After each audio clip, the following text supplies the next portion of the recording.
Պարոն Մանվելյան, Մերձավոր Արևելքում իրավիճակը պայթյունավտանգ է, որը իր ուղիղ ազդեցությունը ունի ամբողջ տարածաշրջանի վրա, ներառյալ մեր տարածաշրջանը։ Հիմա այնպես է ստացվում, որ այս փուլում փակվել է թերևս ամենակարևոր զարկերակը, Հորմուզի նեղուցը, կամ գործում է սահմանափակումներով։ Հիմա այս ամենը տնտեսական ինչ ազդեցություն կարող է ունենալ ամբողջ աշխարհի եւ մեր տարածաշրջանի վրա։ Նայեք, հիմնական ազդեցությունն է, ոնց որ դուք նշեցիք, Հորմուզի նեղուցը փակված է, իսկ դա մոտարապես արտանվող նավթի համաշխարհային արտանվող նավթի 20%-ն է եւ գազի 30%-ը։ Բարձր սա արդեն ազդում է նավթի գների վրա, գազի գների վրա, նավթի գինը արդեն բարձրացել է մոտապես, ասենք Brent տեսակի նավթը Լոնդոնի բիրժայում այսպես մոտապես $80 է, 80-82 եւ կարող է դեռ էլի բարձրանալ։ Շատ հատկապես բարձրացել է գազի գները եվրոպական շուկայի մոտապես 45%-ով ու էլի կբարձրանա, որտեվ Քաթարն էր հանդիսանում գազի խոշոր ներկրողներից, այսպես կոչված հեղուկացված գազի խոշոր արտահանողներից եւ դեպի Եվրոպա ներմուծողներից մեկը։ Այսինքն սա ընդհանուր նավթի գազի էներգետիկ շուկայի վրա ուղղակի ազդեցություն է ունեցել եւ այդ տենդենսը, եթե այս պատերազմը շատ արագ չդադարի, այլ շարունակվի, իսկ կարծես թե իրավիճակը հուշում է, որ ինքը ավելի շուտ կշարունակվի,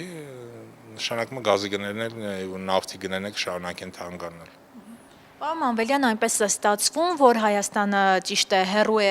այսպես ասած, կրակի ճիրաններից, բայց այնուամենայնիվ մենք հայերս եւս չէ կունենանք խնդիրներ, եթե պատերազմը երկար շարունակվի, նույն գազի մասով, նույն տարբեր ապրանքների մասով, ինչ կասեք։ Նայեք, ընդհանուր ինքը հարվածում է բոլորին, այսինքն սա բերում է նաեւ բենզինի գների թանկացման, սա նշանակում է նաեւ Հայաստանում կթանկանա։ Արդեն ինքը ամբողջ աշխարհում մեկ բենզինի գինը թանկանում է, որը կախված է հենց նավթի, հումնավթի եւ դրա արտահանումից։ Կոնկրետ Հայաստանի համար նաեւ կարող է խնդրահարույց դառնալ, մենք գիտենք, ունենք Իրանի հետ այսպես կոչված swap ծրագիր, գազ, էլեկտրաէներգիայի դիմաց։ Շատ հնարավոր է դա էլ կանգ առնել, որտեվ Իրանը հիմա ինքը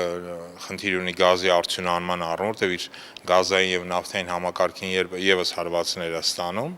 Շատ հնարավոր է ծրագիրը կանգնի, սա կբերի նա, որ Հայաստանում էլեկտրաէներգիայի արտադրությունը կնվազի։ Սա ուղղակի ազդեցություն չի ունենա Հայաստանի վրա, բայց ոչ ուղղակի ինքը եւ նավթի կամ ավելի շուտ բենզինի գների թանկացումը եւ գազի հնարավոր հոսքի կրճատումը դեպի Հայաստան կազդի նաեւ Հայաստանում էլեկտրաէներգիայի արտադրության վրա։ Իսկ պարոն Մանվելյան, որ երկրները կարող են այս դեպքում շահել։ Դե հիմնական շահող երկրներից մեկը Ռուսաստանն է, որտեվ գիտեք, ռուսական նավթը եւ գազը գտնվում է որոշակիորեն սանկցիաների պատժամիջոցների տակ, իսկ Ռուսաստանի հիմնական գործընկերները սառնով Հնդկաստանն ու Չինաստանն էին, Հնդկաստանը ամերիկյան ճնշումների տակ որոշակիորեն սկսել էր կրճատել ռուսական նավթի գնումը, հիմա արդեն ինձ հստակ հայտնի է, որ երեկվանից արդեն անք շատ մեծ տեմպերով ռուսական նավթ են, այսպես կոչված Urals տեսակի նավթի գնմամբ են զբաղված, որի գինը նույնպես թանկացել է, բարձրացել է մոտապես հասնելով այս պահին $63-65, երբ որ ընդամենը մի երկու շաբաթ առաջ մոտապես $50-55 էր։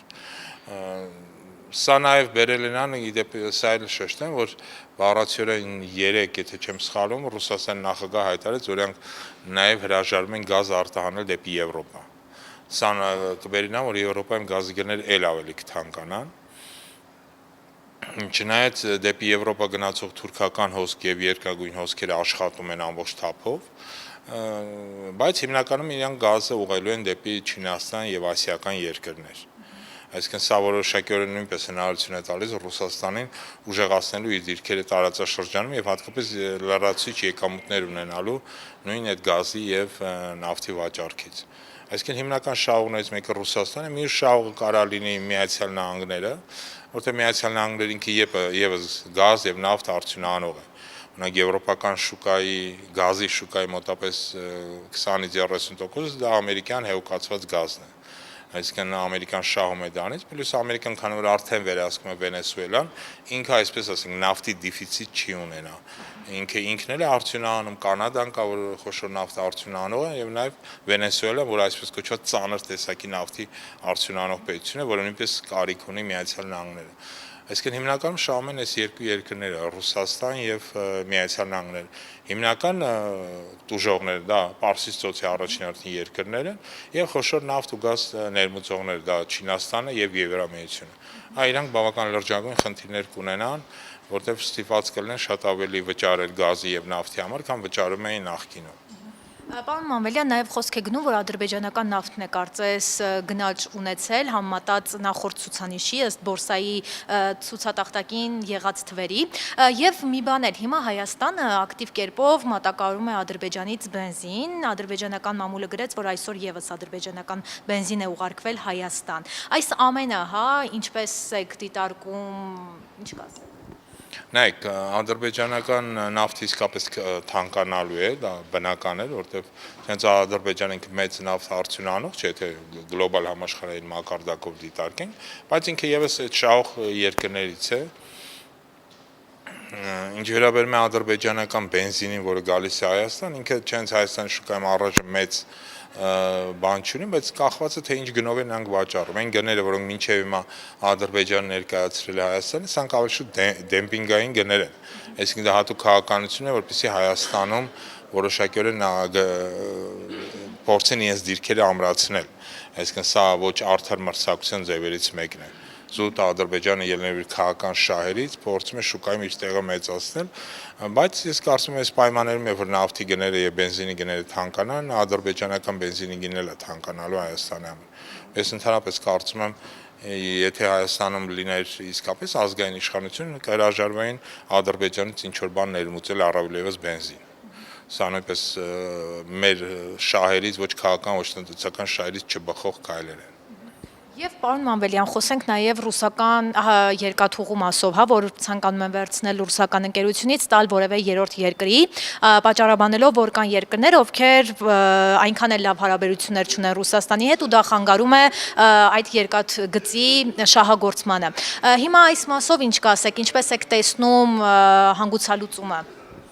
Ես կարծում եմ, որ այդ պնդումը կեղծ պնդում է, որտեղ սա ավելի շուտ ցույց է տալի, որ իրենց քաղաքականությունը Հայաստանը դարձնել խաչմերուկ եւ այլն, սա ուղղակի տապալել են իրենք եւ քանի որ տապալել են եւ չգիտեն ինչ անեն, սկսել են տարբեր կեղծ պատճառներ հորինել, թե ինչու ասենք թե նույն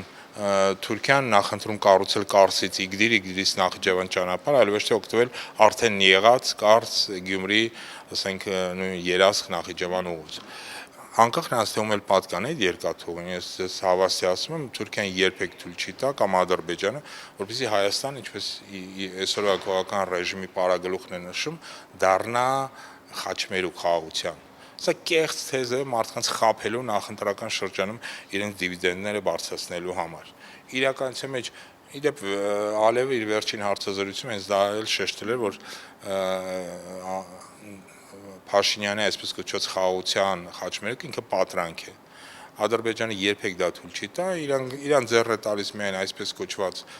ինչպես իրանք է շեշտում Զանգեզուրի միջանցքը, որի վրա իրենց ցանկանում են վերահսկողություն հաստատել եւ օգտվել դրանց։ Մնացած հարցերում իրանք կոշտ կերպով վերահսկելու են, որպեսզի Հայաստանը չդառնա տրանզիտային երկիր, որը կարող է նպաստի Հայաստանի զարգացմանը։